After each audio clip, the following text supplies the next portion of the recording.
Today I'll be reviewing the Kobalt welding mask number 0771595. Comes with a bag. We got a manual. There you go. What are those? Let's find out. That's a protective lens. There. It's hard to do. It auto adjusts.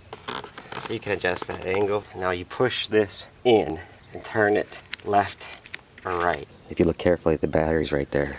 You obviously adjust the helmet so it fits, and then you can select the shade number. You have a toggle button right here. It says 9 through 13, 5 through 9. Now the center, this is your delay. You adjust your sensitivity right here. As you can see, it's like flashing, right? Okay, so the button on the right adjusts 9 through 13 or 5 through 9. The middle green dial, that's your delay, how long until it gets dark or light. And on the left is your sensitivity. On the side here, that's your shade adjustment. If you look to the left, there's actually a grinding setting. That's your grinding.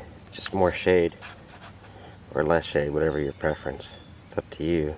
Okay, at the bottom of the mask, if you look close, that's how you take your lens in and out. And then that's basically it. So I'm gonna give it a try and I'll let you know how it goes.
Okay, so it's been about 6 months since I started using this welder mask. You can see in the with the footage, what it looks like, how it dims. To be quite honest, I think it's better than some of the real cheap masks that come with basic welders. And I'd say it's fine with acetylene, but if I was to be running a MIG welder every day, I honestly would get something better.